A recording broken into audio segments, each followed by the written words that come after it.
Hello, viewers. Fan Steve here once again.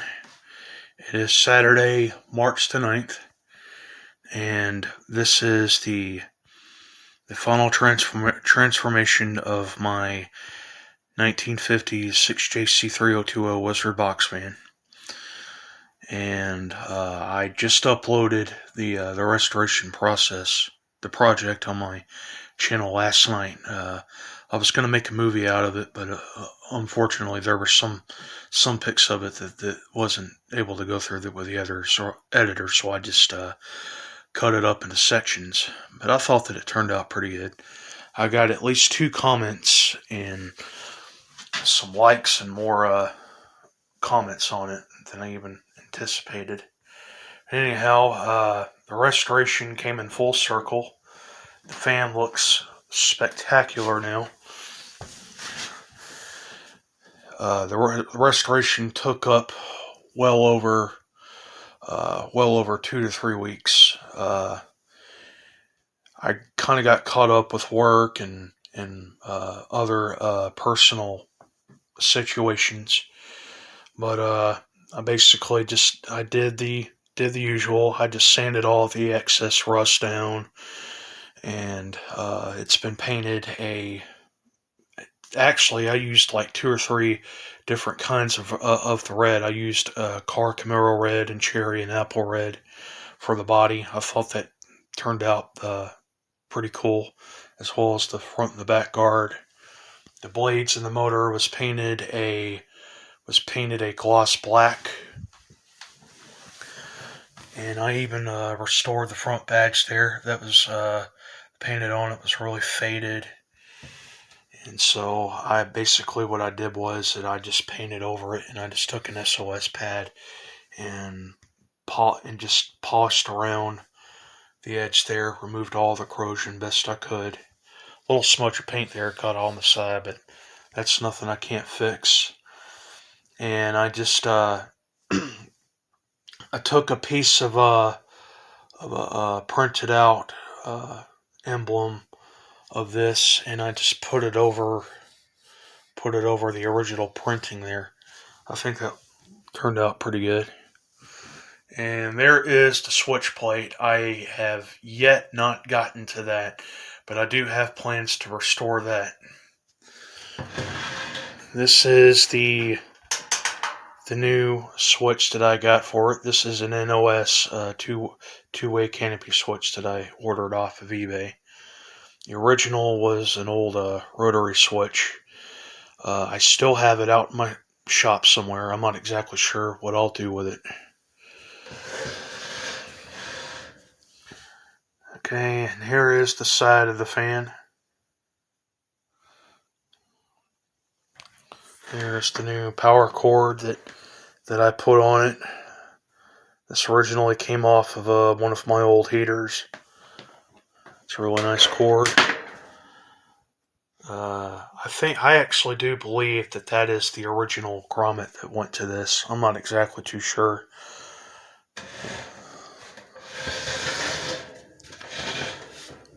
We'll have a look at the back here. There is that 4.0 amp 2-speed Westinghouse motor. That in my opinion was probably the most weathered and rusted part of the fan, in my opinion. Basically all I did is that I just hit that down with an SOS pad, and I painted that a gloss black.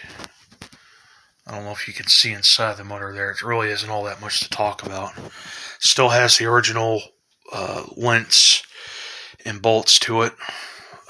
Even though this does not have the original motor to it. This is another Westinghouse motor that I put on it. I have the original stored away out in my shop somewhere. Actually, I meant to revarnish that stator. I did do some testing on it, and it just so turned out that I really can't find out where the open winding is on it, but it has like a really loud buzzing sound to it when it starts up. I'm not exactly sure if that's normal or not, but I'm gonna do a little bit more research before I do anything with that motor. If I may revarnish it, or if I get me a kilowatt meter, an amp reader, and I'll put it back on here in due time. That's really up to me. Everything turned out just perfect. There's no rundowns or anything like that. Paint job turned out just perfectly. I had a little help with it. I did have to go over it a couple of times. There was a few spots that I had to sand down and redo. I even installed feet there on the bottom, if you can see it. I actually decided that I wasn't going to put this on a stand. I thought that it looked better like this. They're easier to store in a smaller room like this, and also not to mention they're good window fans, especially in the springtime. Well, I guess we'll go ahead and we'll start this fan up now, and we'll see it in action. Let's get it plugged up here.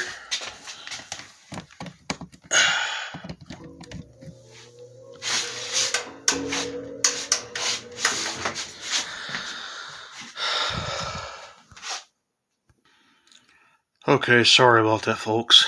Now we can start it up.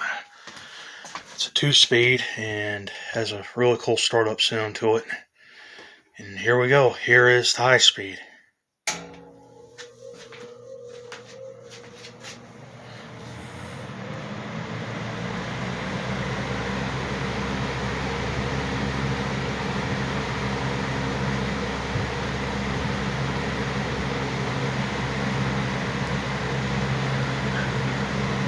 Very powerful. It's throwing out a good breeze.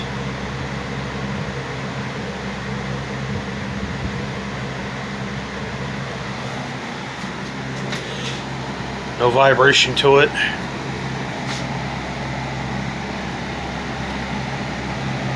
Okay, we'll knock it down to the low speed.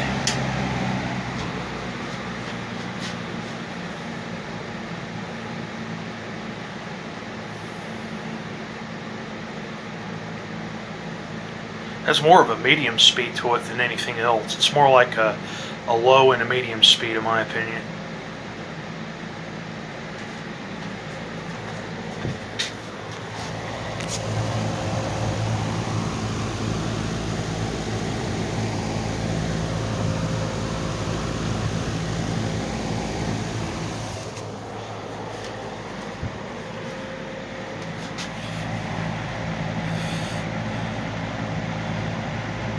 Blades have a good pitch on it too. Knock it back up to high.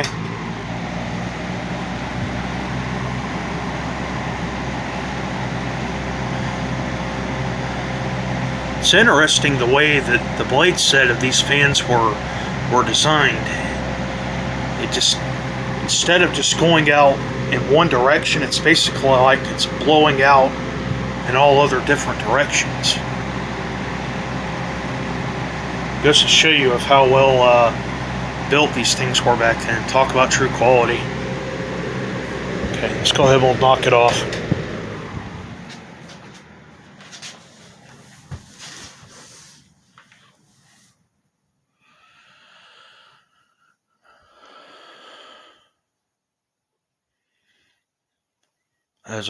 Has a very good coast down time to it. I oiled the bearings right before I put it back together, as you saw in the restoration video.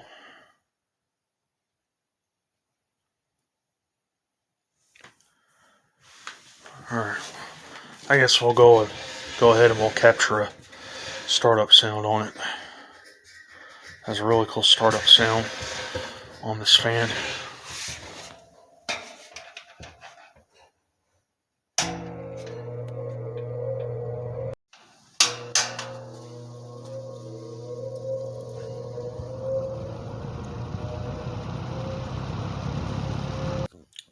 We'll get the startup sound on the high speed one more time again. What the heck?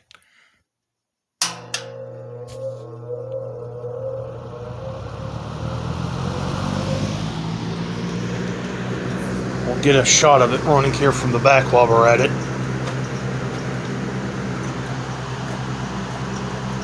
Hopefully it's not going to knock my calendar down.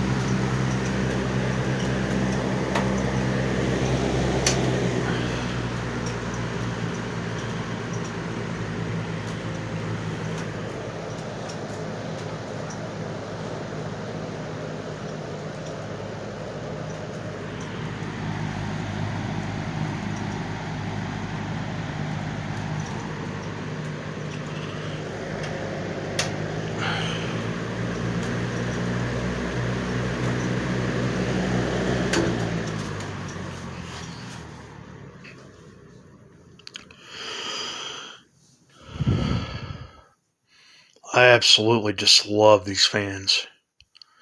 And as I might have mentioned to you numerous times before, this is a childhood fan. This dates back to the earliest of my childhood, with a slew of other vintage fans that my parents and my grandparents had in the house growing up. This is the third one in my collection too, by the way. Whether I'll purchase any more of these, it'll be a slightly different model. If I could find one that's reversible, or if I could find the C&H branded version of this, or even the window version of this. Michael Myron has the window version of this fan too, by the way. That was actually the only one that I could find. And if Mr. Myron, if you're watching this video, I still would love to see a video of the one that you have whenever you get around to it. Well, there you go, everybody. There is my 1950s Western Auto Wizard box fan. I do believe these are from the 50s. Yeah, I think these were being made throughout the 50s, and they went out into the 60s, and that's when they came out with the plastic grills, and they still had the metal blade sets at the time, and I think they were still using the Westinghouse motors. These motors, they didn't have the oil parts on them, but they were stated to be permanently lubricated, which I find kind of hard to believe, because regardless of what bearing or shaft the motor may have, it's eventually going to require lubrication over time. So, well, there you go, everybody. I hope that you've enjoyed the video as well as the restoration. More videos to come. Post comments. Please like and hit that subscribe button, and more videos to come. And bye-bye.